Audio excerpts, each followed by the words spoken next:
Good morning, Kansas City. Let's get ready to learn on KCPS Homeroom. I'm Justin Robinson, your homeroom instructor today. Today is Science Wednesday. Let's meet your elementary science teacher, Miss Tag. Hi, scientists. My name is Jessica Power, and I'm one of the science curriculum coordinators at Kansas City Public Schools in Missouri. We're going to spend some time today talking about heat and energy, and specifically talking about the sun and how the sun affects the surface of the earth. But before we jump into talking about how the sun affects the surface of the earth, we're going to learn about different sources of heat and what heat is. So let's think about this. If I think about the word heat, I typically think about something being hot. Well, you're on the right track if you agree. The amount of heat something has tells us what temperature it is. The more heat in a substance or an object, the higher the temperature. The less heat in an object or substance, the lower the temperature. So let's talk about soup. On a cold winter day, soup helps to warm us up. Now, in order to make that soup hot, we do a couple of things. We either put it in the microwave to heat it up, or we put it on the stove. By turning on the stove, that creates heat from the stove that goes into the soup to make it hot. So the stove is a source of heat. It provides heat to make something hotter. What are some other things that could be like a stove that would cause temperatures to increase? Let's think about that. Do you have any ideas? If you said the sun, you are correct. And we're gonna look at what the sun does in just a little bit with some ice cubes. What are some other things? If you said the light bulb, you are correct. Let's take a look at an example of how a light bulb provides heat. So what I have here, this is called a wax burner, and it plugs into the wall with an electrical cord, and inside is a light bulb. Now this light bulb gets really warm because it has heat, and it causes this little tray to warm up as well. Now what people do sometimes is they take a piece of wax that has a scent in it, and they put it on top of the tray with the light bulb on it. Now the longer that this wax sits in the tray that's been heated by the light bulb, the wax begins to melt. And then what people do sometimes in their home is they allow this to fragrance or make their home smell good. I think this one I have here is like a clean, like a linen type of smell. Anyways, the whole point is that the light bulb is a source of heat to warm up the wax to melt it. We'll take a look at the wax burner in just a little bit. Keep a note, we have a solid piece of wax on top, okay? There's another thing that I know of that causes things to warm up, melt. It burns. Any ideas? A flame, that's correct. So let's take a look at a candle. So right here I have a candle. It's made of almost the same exact type of wax as what we put in our wax burner. Now a candle works by lighting it. So I'm gonna take my candle, take my lighter, and you can do this at home too if you wanna make observations. Just make sure you have your parent help you on lighting your candle. I'm gonna light the wick, part in the middle, and now we have a burning candle. Now over time, the wick is gonna burn down and it's gonna begin to melt the wax. Now why is this happening? Well, the flame acts as a source of heat. And as the wax gets warmer and warmer and warmer from more heat, the temperature increases. Now wax melts very easily. So when the wax melts, due to the heat from the flame, it'll turn into a liquid. And then that wax typically has some sort of fragrance, or you put them on a cake for your birthday and it melts. Don't want to eat the wax. It's difficult to see. It's extremely difficult, but you can see that wax is starting to drip right there. So that flame heats up that wax and it begins to drip. We don't have a fire hazard. Okay, so we've talked about light bulbs being a source of heat for our wax burner. We've got a little bit of melting going on. We've talked about flames being a source of heat. We've talked about stoves being a source of heat. And I said earlier that we would come back to the other source. Do you remember what that other source of heat was? That's right, it was the sun. Let's talk about the sun. The sun is a star in the middle of our solar system. So we live here on planet Earth, and the sun, we'll pretend that's my fist, the sun is in the middle of our solar system. And so as an Earth, we move around the sun in a circular motion. Okay? Now the sun provides heat and light for us on Earth. So if you think about plants, plants need light in order to grow. If you've seen plants that maybe have turned wilted during the summer when it's really, really hot outside, that's because the sun, the energy from the sun, has evaporated the water inside the plant, and that's a sign that plants need more water. We're going to focus on how the sun warms up the surface of the Earth. So we have a couple demos that we're going to look at today. And the first one we're going to look at is what happens to the rate or the speed that an ice cube melts when it's put in the sun or when it's put in the shade. And what this demo is going to show us are the effects of sun's energy on Earth's surface. So let's break that down. We know the sun warms up different surfaces. If you've ever walked outside barefoot on a summer day, you probably noticed that the concrete or cement is really hot. I know I can't walk around barefoot on the cement. It hurts my feet too much. You also may have seen, like I said earlier, plants that have wilted because they need water. Or you might see plants that have actually burned in the heat. Not like a flame on fire, like our candle, but they actually get a sunburn and they start to crisp and turn brown. Sometimes they get white spots. Now the sun also provides rays, which we'll talk about even later, called UV rays, and that's what causes skin to change a darker color in the summer. And that's because of something in our skin called melanin. And that melanin makes our skin turn a darker color for protection. You've probably noticed that in the summertime, we actually see the sun in the sky longer than in the winter. So when you look outside, you'll probably notice that it's sunny when you wake up, and it's sunny when you go to bed. In the wintertime, it's typically dark when you wake up and dark when you go to bed. So the longer amount of time that the sun is in the sky actually allows the sun to provide more heat energy to us here on Earth. And so the surfaces or the items on Earth tend to warm up more than in the wintertime.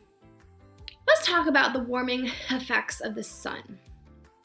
So we talked a little bit about how when you walk outside, the concrete gets really, really hot and it hurts your feet. We talked about plants.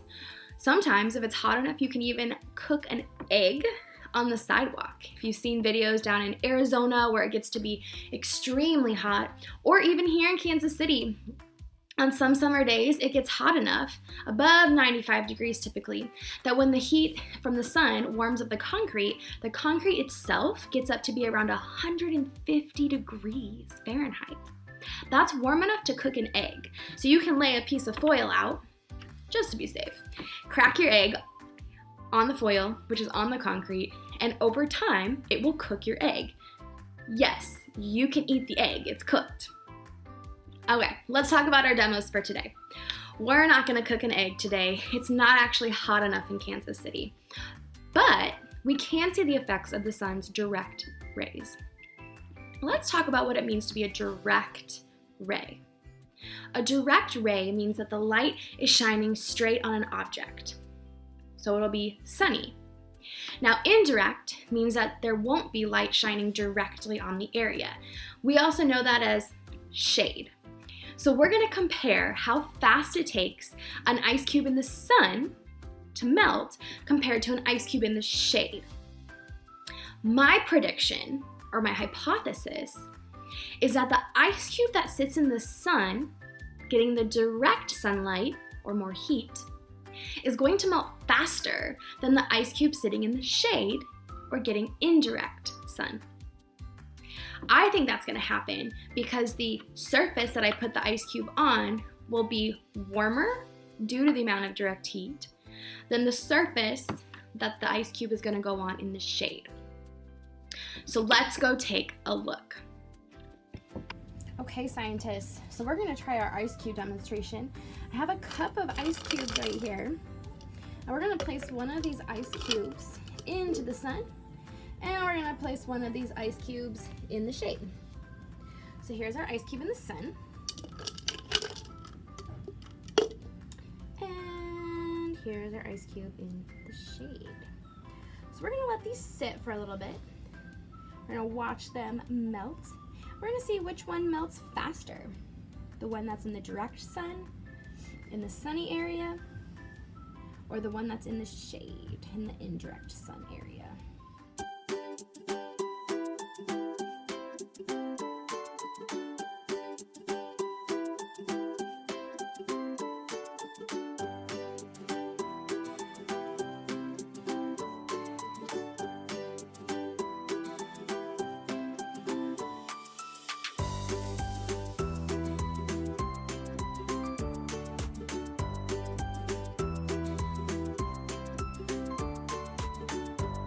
It's hot outside.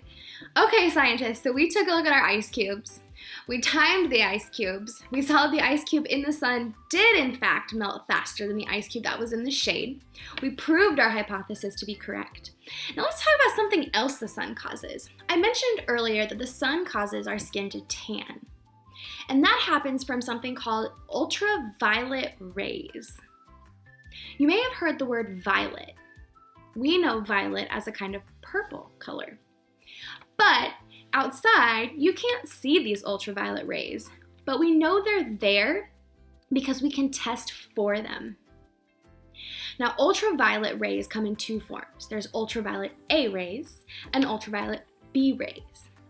And we can't see those rays. What we're gonna do is a second demo. I have these ultraviolet beads. And what happens is that when they are exposed to ultraviolet rays, they begin to turn a color. Let's take a look at what these beads look like. So I have these beads and they're actually wrapped up so that sun doesn't get exposed to them. Let's unwrap them. Okay. So here's what my ultraviolet beads look like.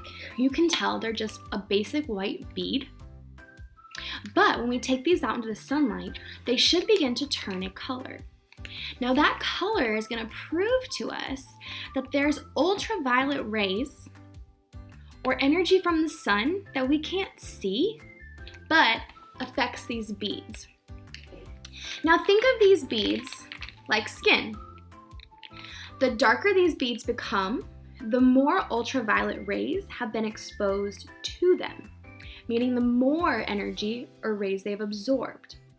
Now, if we think about that like our skin, the darker our skin becomes, the more melanin, which is a chemical in our body that protects us from the sun, the more melanin our body has. And so the darker our skin becomes due to the ultraviolet rays. Now that poses a really good question. People get different colors of tan. And people also have different skin colors in many different places here on Earth. Well, that has everything to do with the melanin that I mentioned that starts to turn our skin darker in the sun. Think of melanin as a self-produced or human body created sunscreen. Melanin helps to protect our skin from damage. So people have came from all over the globe. They live in different places. People who live in places that are closer to the equator or areas that get way more sun, hotter temperatures, more sunlight throughout the year, typically have more melanin in their skin and typically have darker skin colors. Now, people who live farther from the equator, where there isn't as much sun exposure, typically have less melanin in their bodies and typically have lighter colored skin. So really, our skin color and the ability to tan, it has everything to do with the melanin inside of our body, where we or our ancestors are from, and the sun. So let's go take a look at what happens when we put these ultraviolet beads in the sun. Do you think they're going to become a light color with a little bit of ultraviolet ray being absorbed? Or do you think they're going to get a dark color, meaning lots and lots of ultraviolet rays are absorbed? Make your hypothesis right now, and we'll go outside and see what happens. So we have found a sunny place on some concrete, and I have the solar beads in my hand. What I'm going to do is drop these on the ground. You can see that red one automatically changed colors.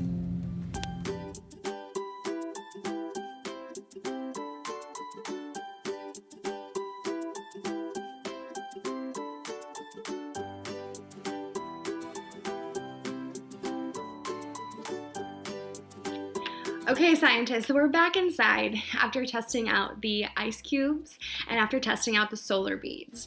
We found that the ice cube in the sun melted faster than the ice cube in the shade. And we can say that's because the sun causes the direct heat to go to the ice cube and melt faster than the ice cube that's in the shade getting the indirect sun. For our solar beads, you saw the moment they were put in the sun, they immediately started changing to different colors. There was red and green and yellow and blue. Now, the longer those colors sat in the sun, the little bit darker they appeared to get. And we connected that to the melanin in our skin. So keep in mind, all around us are different sources of heat. And heat causes different objects and substances to increase in temperature. At the very beginning of this video, we talked about the wax burner and how the light bulb was a heat source for the cube of wax that we put inside the tray. Let's take a look at that. So here's our wax burner. It has gotten very, very, very hot. And you will see, scroll down a little bit, that now, instead of just a ball of wax, we have a little bit. You'll see that that wax has turned into a liquid. And that liquid now is then fragranting or causing the room to smell like clean laundry.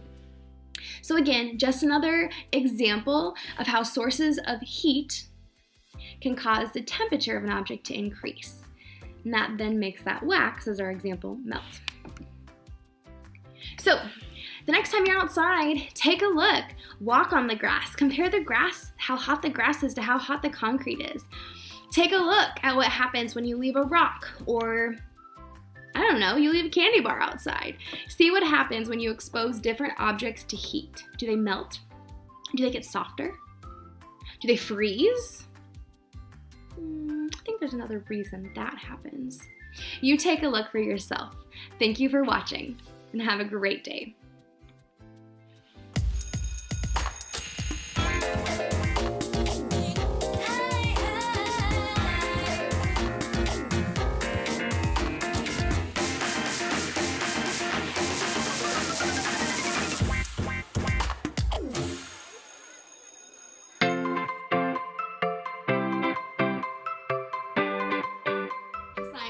My name is Jessica Power, and I'm one of the science curriculum coordinators with Kansas City Public Schools in Missouri. We're going to spend some time today talking about energy, what energy is, the different types of energy, and then how we can go from one form of energy to another. And in fact, we're going to do that by cooking s'mores in a solar oven that you can make at home on your own, but maybe with a little bit of parent or guardian support. So let's get started. First things first, energy. What is energy? It's all around us. We use it all the time, and we most of the time need it. In fact, every time we eat food, that's energy that our body needs to keep us alive. Energy is the ability to cause change or do work. So let's focus on just that cause change for today. When we talk about energy causing change, the easiest one to think about is temperature. Even easier is to think about the sun. We know that the sun is a star, very, very far away in the sky. It's the center of our solar system, and we use the sun, or the sun provides us, energy and light that we need, right? So plants need energy. Plants absorb that sunlight And they use it to make what's called glucose, or food, for them to survive. And then as the food chain continues, we eat those plants, or we eat animals that have eaten those plants, and then we obtain that glucose, or that sugar, that energy that the sun provided to the plants. That then goes to our bodies. So let's talk about energy some more. We're going to focus on the sun today. We're going to focus on the sun's ability to go from thermal, or heat energy, and transfer that to cook a s'more. So we're gonna go from solar light energy, thermal energy, and that solar energy is gonna go into a solar oven that I've already created and I'm gonna show you. Very excited about it. And then it's gonna warm up the graham crackers and the marshmallows and melt the chocolate. So in a sense, it's cooking or providing heat energy to melt all of the gooiness and the sugar of our s'mores. So let's go back to our definition. Energy is the ability to do work or cause change. So we're going to focus back on the sun again. When the sun shines down on us, it causes the things around us to warm up. Think about cement on a hot summer day. Sometimes when you go outside and walk around barefoot on cement, it really hurts and it can burn your feet. And that's because the sun has taken its light energy, its thermal energy. The concrete in the cement has absorbed that energy, causing an increase in temperature change. That's basically what we're going to do with our s'mores today. Now let's rewind real quick, because energy is more than making s'mores and the sun.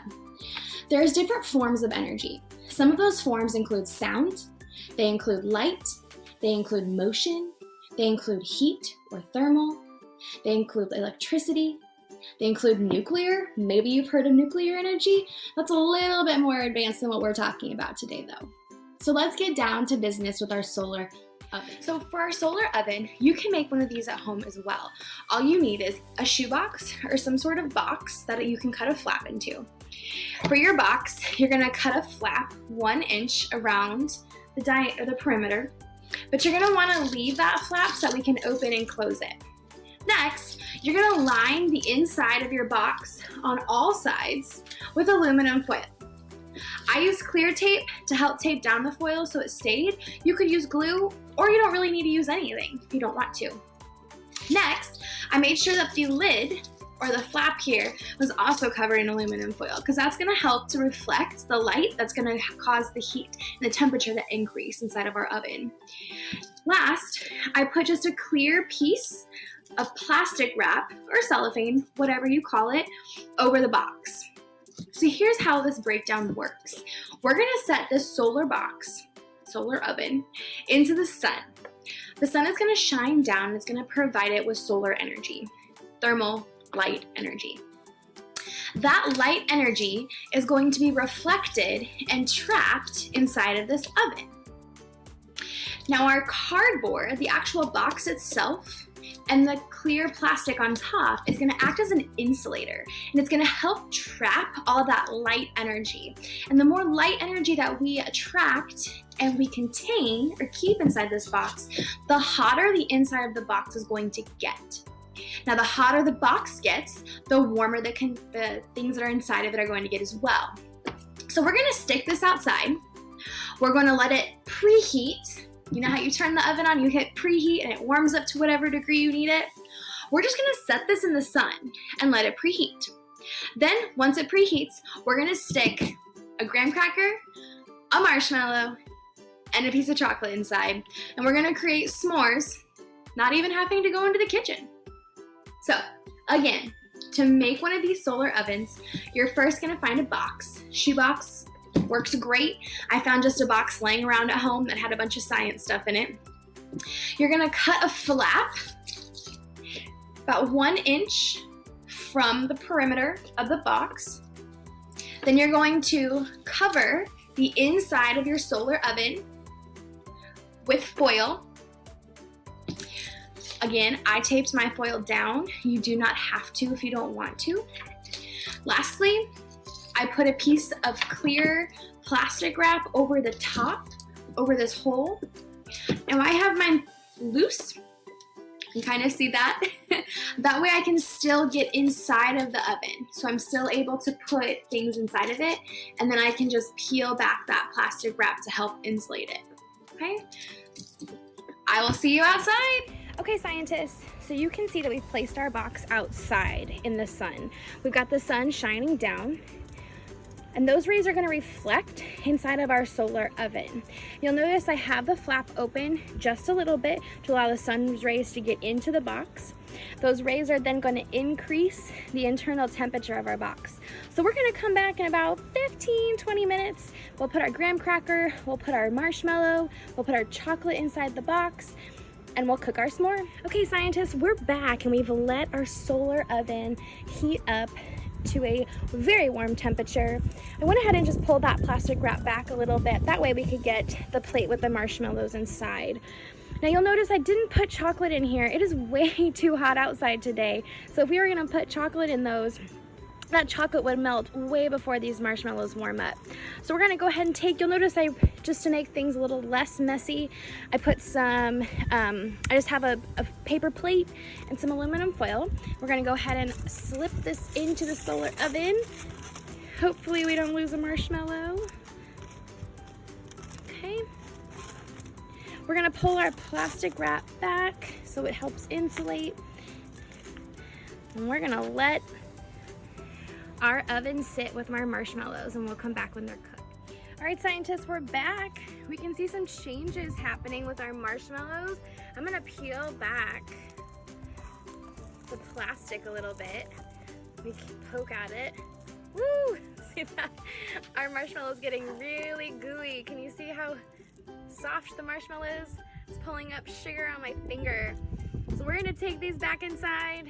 I'm gonna go ahead and put some chocolate on top of it, enjoy these s'mores, and we will come right back. All right, scientists, so we made our solar oven. We watched and we saw how the marshmallows started to get gooey from the internal temperature of the solar oven increasing due to the energy from the sun that then transformed from solar energy into our heat energy, which increased the temperature of the solar oven. All right, scientists, let's do some recapping. We first started out talking about energy. We decided that energy's definition is the ability to do work or cause change. We spent our time today focusing on that last part, the causing change. We talked then about the different forms of energy and how energy can be in different types. Just like there's different types of shoes, there's different types of energy.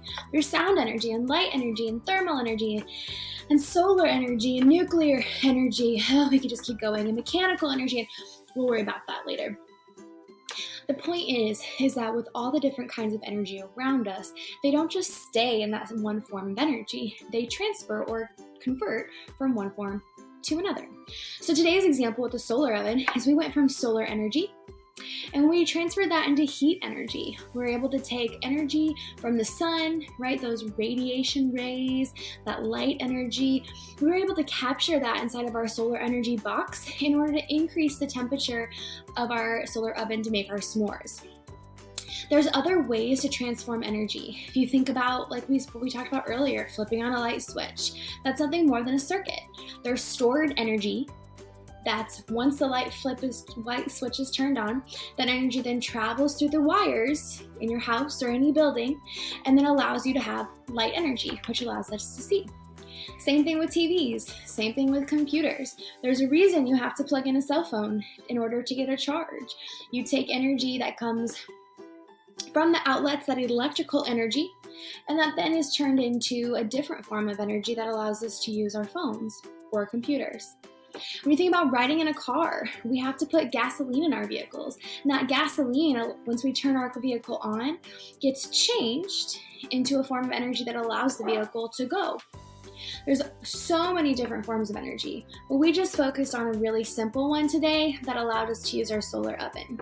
If you're interested in more ways to learn how energy impacts you in the areas, the different types of energy, feel free to do some research on your own. Feel free to try to contact your local electricity company. Feel free to do some investigating. You can always make a solar oven on your own. If you have the ability to get some wires and a light bulb, you can try to make your own circuit to convert energy. The whole point is that we need energy. We rely on energy around us, and we need energy to survive in the form of food. Not too much food. S'mores aren't good energy, but you know what I mean. So be looking out around you. Where do you see energy? Where does energy come from? Where are places that energy transforms from one place to another in your home or in the world around you? I hope you enjoyed talking about energy transformation. Go make your solar oven, enjoy some s'mores, whatever you want to cook in there, pizza, mac and cheese, you name it. Have a great day.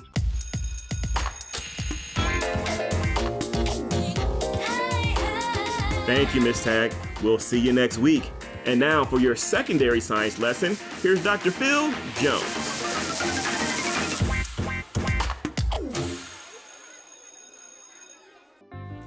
Good morning, ladies and gentlemen. I'm Dr. Jones. I'm the science coordinator for Kansas City Public Schools. And today I'm talking specifically to my middle school students.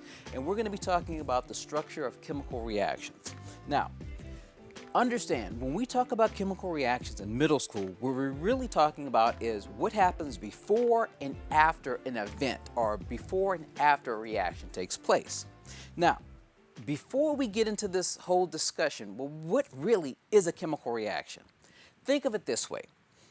A chemical reaction is when you start out with a certain something we call a reactant, and then due to change, it's rearranged, reorganized to become something different, which would be a product. So in this case, if you notice, the gas went from being that yellowish color to this red color, and that red color lets you know that you have a new product that you didn't have before. Now, when you're looking at matter, you can describe it in two different ways. You can either talk about its physical characteristics or its chemical characteristics. So let's begin with physical characteristics. What are they? So volume, mass, melting point, boiling point, these are the types of things that you can physically see. But more important, size, shape, weight, density. These are things that, again, you can describe something. I always tell people, when you think about physical properties, think about the way that you meet someone. And you can notice like what they're wearing, or the way that their hair is styled, or something of that nature.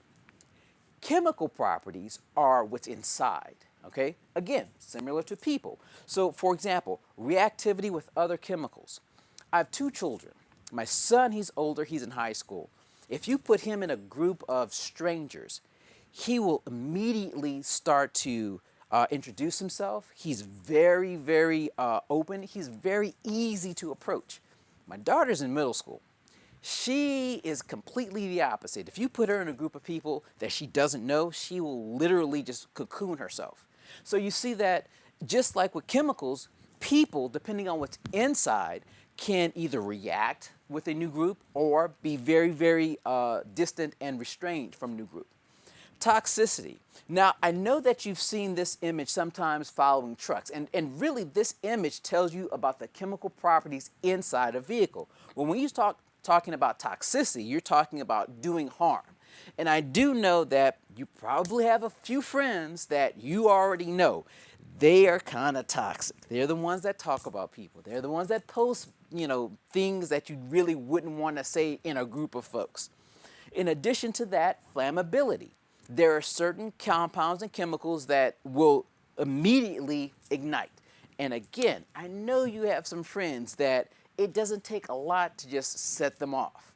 And then lastly, the oxidation state. These are things that will rust. And so what you find is that if we compare it to people, you have some people that cannot take the pressures of life, or if something is not perfect, they can't, weather the storm. So, in a lot of ways, these are internal characteristics or internal properties of matter, where again, these are external, on the outside, physical. Now, let's talk about the difference between physical and chemical change. So, for example, this is Destiny's Child from 1990. Now, if you recall, in 2000, there was a switch. And if you notice, here's Destiny's Child from 2000. Now, these two folks stayed the same, but where did they go? All right? Here's another example. Little Yachty. Little Yachty and his Ferrari. Nice car. That was pre-crash. Here's the car post-crash. So you can tell there is a change here. And my favorite, this is Justin Bieber.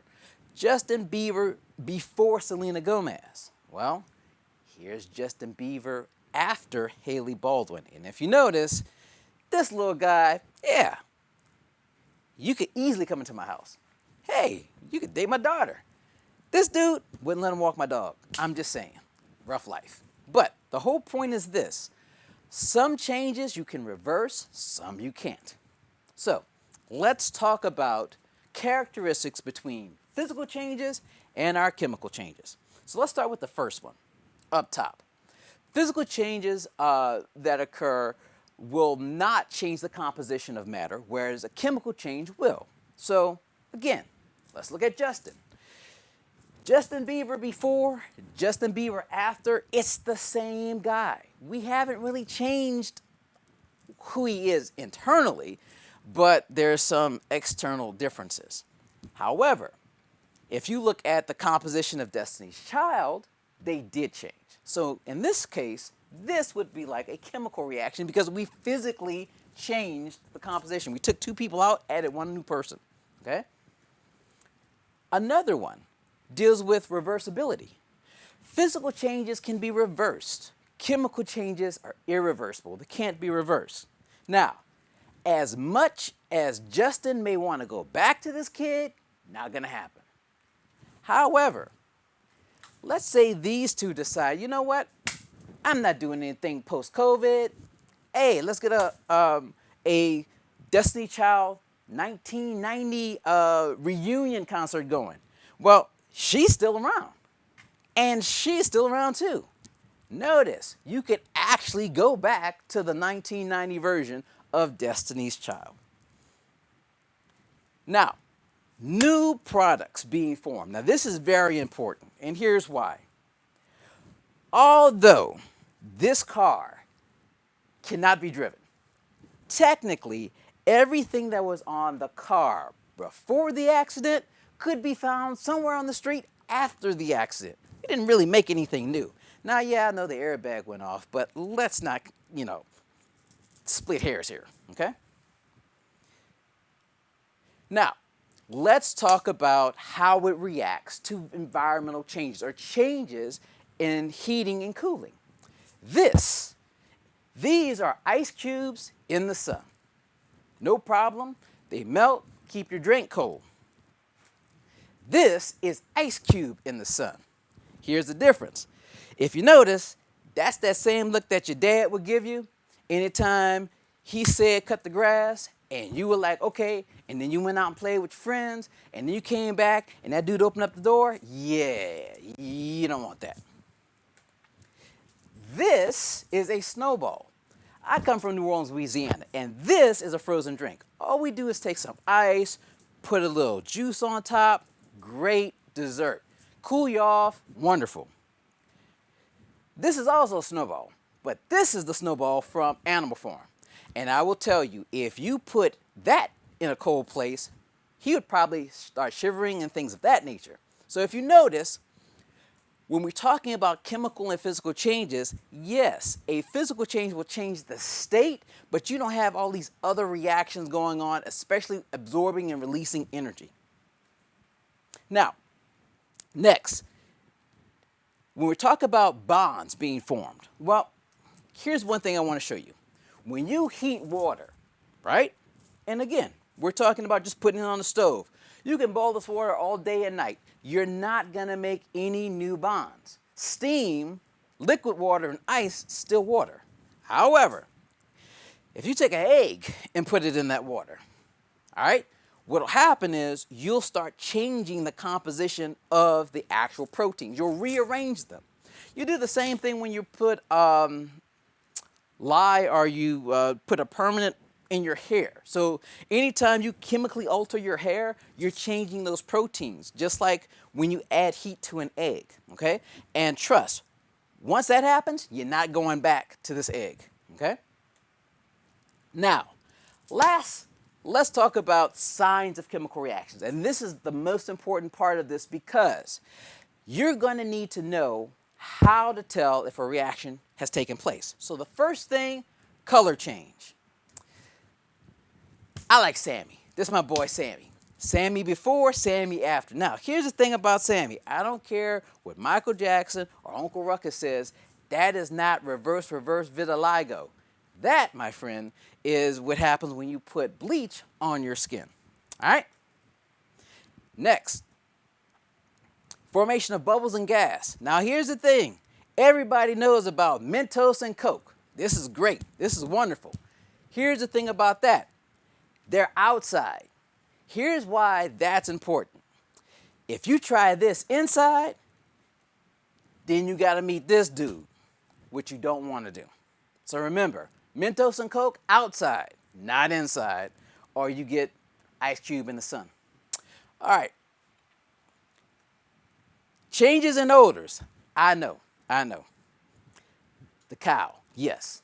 But again, that is also a chemical reaction. Yes, passing gas is a chemical reaction.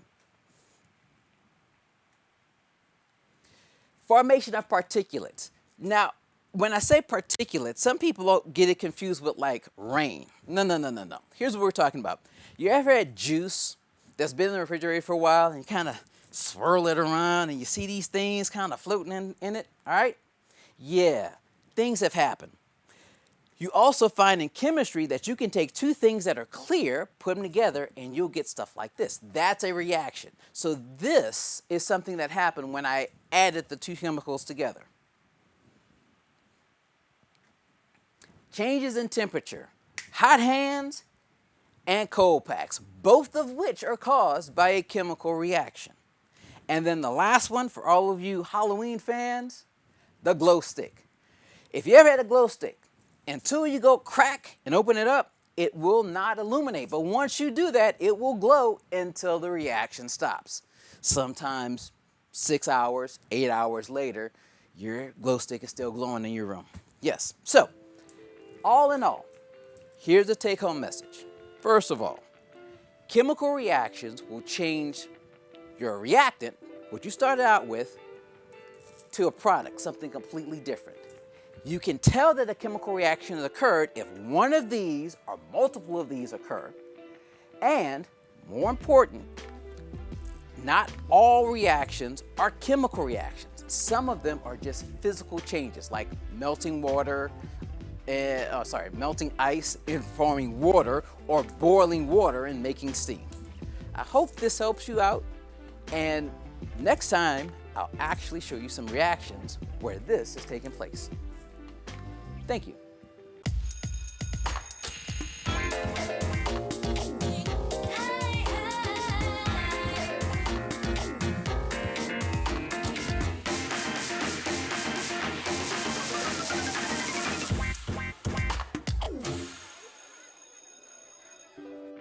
Good morning, ladies and gentlemen. This is Dr. Jones. I am the science coordinator for Kansas City Public Schools, and today I want to talk to my high school students specifically about acids and bases. Now, I know for most of you guys, you're either taking bio or you're taking physical science, and you're like, why do I need to know about acids and bases? Well, part of the reason is because acids and bases affect all aspects of our life. Now, when we look at the standard as far as what the state wants you to understand, when we talk about an equilibrium, what we're talking about is a balance. So there's a lot of reactions that occur in biology, in physical science, and in chemistry where you have two sides that are connected with each other. So as one goes up, the other one goes down, and vice versa. Well, acids and bases are just like that. In that, you have this OH group, hydroxide ion, and then you have your H+, your hydronium. And what you find is that these two are in constant struggle between each other, in that if one goes up, the other one goes down, and vice versa. So, let's talk about pH, all right? Because most of you are familiar with pH, and the pH scale really says how many H+ ions do I have, are available, okay? Acids tend to have a lot of these, whereas a base doesn't. So if you're looking at this scale, if you're on this side, you would have a lot, whereas if you're on this side, you would have, very few of those hydrogen ions. Now, here's the deal. If you're looking at your numbers, you're like, wait a minute. You're saying I have more H+ if I have 0 for a pH than if I have 14? Yes, and we'll get into that in a second. Now, if you look at the fact that, again, we're talking about a balance here. So there is an alternative scale, almost like a bizarro world version of pH. It's called POH. And with POH in this bizarro world, as you say, you find that you would have a lot of OH minus ions. So in that case, now something that's a base would be 0, but something that is an acid would be 14. Okay? Now, when we're looking at this in its totality, okay, what we're saying is if you're a base, you have a lot of OH minus, very little H plus. If you're an acid, you have a lot of H plus, but very little OH minus. So why do we keep on talking about H plus and OH minus? The main reason is because of water. If you look at water, it can either be an acid or a base, and here's why. Water is H2O, which means it has OH and H plus in equal amounts. So think of water as being right here on your scale, okay? And that is what really helps guide this whole discussion. Think about it like this. If you get soap in your eyes, and soap is a base, what do you put in to get the soap out of your eyes? Water. If you get lemon juice in your eyes, which is an acid, what do you flush your eyes out with to get rid of the lemon juice? Water. And that's because water will make a base act more like an acid, but water can also make an acid act more like a base, okay? Now, when we're looking at this idea of an aqueous solution, we're talking about just a solution that has water plus something else, okay? There is a way of figuring out exactly how many of these H plus and these OH minus ions we have present, okay? Now, this is where math comes into play. Now, I know some of you are saying, wait a minute, wait. Aren't we talking about science? Well, all of that algebra that you learned in like 9th grade, now it's coming back around. And it's going to come back around in 11th grade, and it's going to come back around in 12th grade. But for this purpose, we're talking about this thing called KW. Think of KW as a way of describing water in equal amounts. So we have the H3O plus, which is for us, H plus, and then we have this OH minus. So we're saying if I have equal amounts of H plus and equal amounts of OH minus, I should get 1.0 times 10 to the 14. Now, here's where that 14 number comes into play. If I'm looking at this, okay, and saying, okay, what does this have to do with the scale? Well, if we go back and we look at this, notice 10 to the 14, 14. This 10 to the minus 14 means I have a 1, and then I have 13 zeros, and then the decimal point. So that number is very, very small. However, if you have something to the first power, like 0 to the, or 10 to the 0th power, that's 1. So again, if you're looking at this, these numbers actually represent exponents. This being 10 to the 0th power, negative 1, negative 2, negative 3, negative 4, all the way to a negative 14.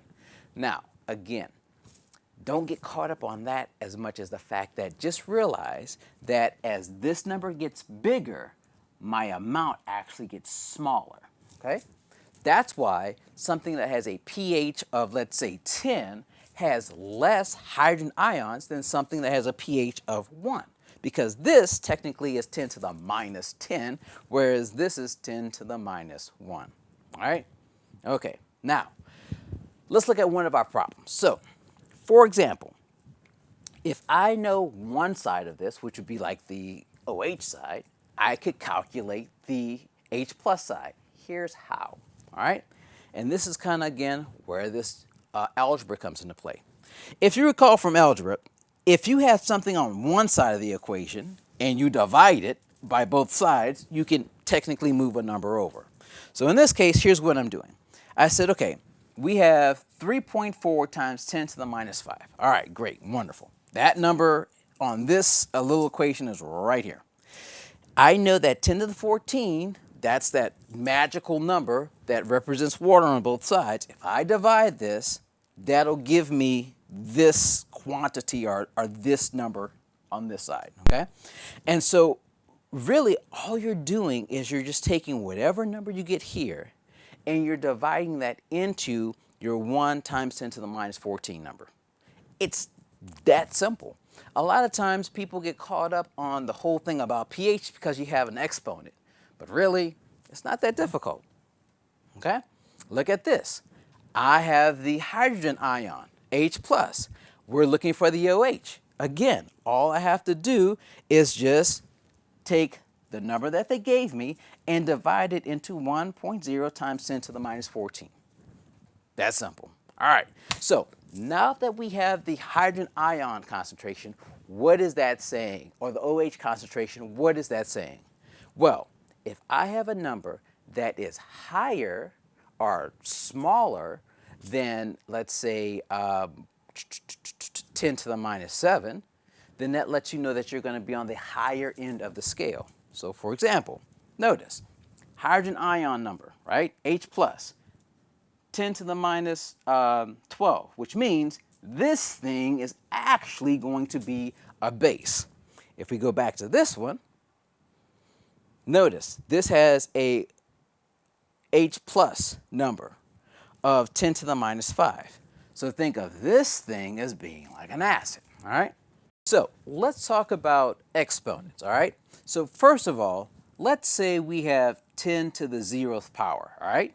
And let that be like the ground floor. So here we are on the ground floor. Now, if we want to go upstairs, meaning we're going to increase this by 10, that would be going up one floor, or 10 to the first power.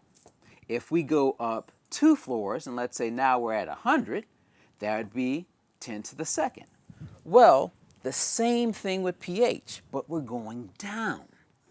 So now we're saying to go down, this would be 10 to the minus 1, which is 0.01.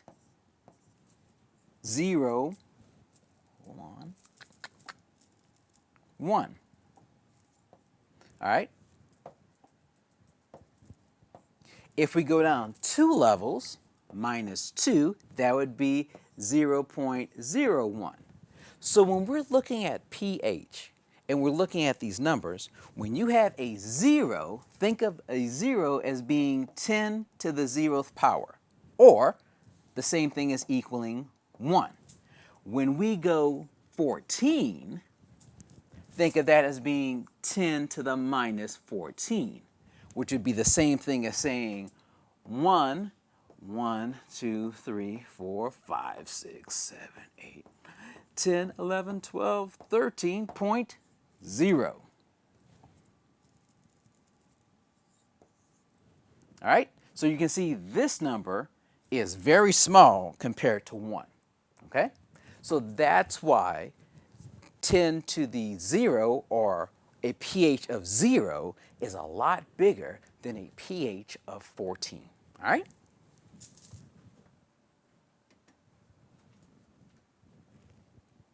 Back to the presentation. So, now that we've established that, now let's start talking about how do we calculate these things. Because again, now that we know what concentration means, now we have to figure out, okay, how do I take that information and decide whether I'm messing with vinegar or Coke, or whether I'm messing with something like Drano. So water has this property of having both OH and H+, okay? And we call this equilibrium Kw, all right? Now, again, looking back at what we had before, going back to our annotation, why is Kw so important? Here's why. Well, if I'm looking at this and I say, okay, water has just as many H+ as OH-, then what we're saying is if I take and add the concentration of H+ and the concentration of OH-, I'm going to get this little balance, this scale that technically will have on both sides equal amounts of my two ions. That number is equal to 1 times 10 to the minus 14. All right? Now, I know this is a lot of math going on here, but it's not that hard. Here's why. Let's say if this was C, this was A, and this was B. If I'm trying to find A, we could say A equals C divided by B. If I want to find B, we could say B equals C divided by A. So, if I know any one of these two, I could figure out the other. That's one reason why water is so important, but that is also why when we start talking about concentrations, we can just focus on this side and get an idea of what this side is. That's why pH is important, but pOH, not so much. So let me give you a problem. First of all, let's assume, that we have a solution that has a hydrogen plus, H plus concentration equaling 3.4 times 10 to the minus 5. Okay?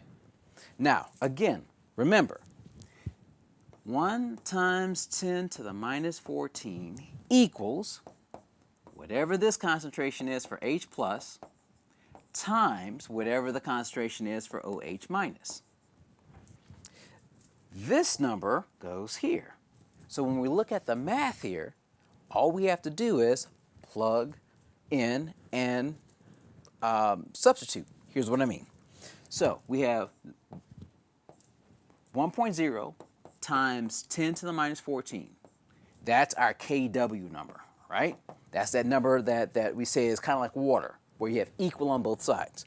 Now, that would equal 3.4 times 10 to the minus 5. So that's what was given in our problem. We're trying to find OH minus. Okay? So if we divide both sides by this number,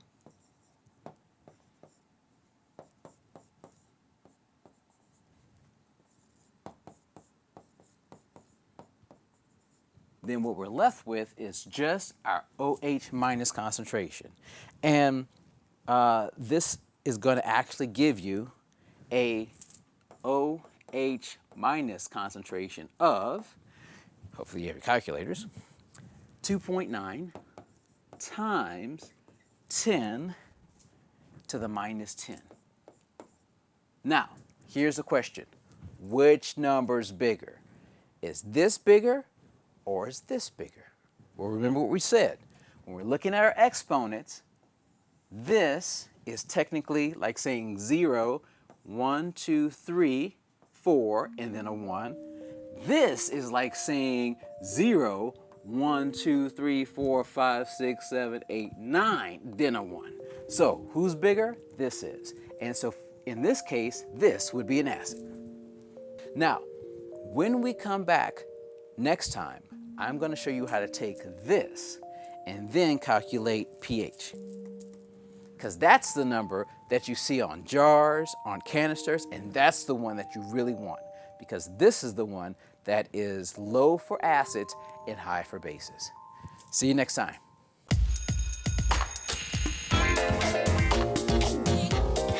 Thank you, Dr. Jones, and thank you all for joining us. Tomorrow is Social Studies Thursday. We will see you then, and students, remember, keep learning throughout the day.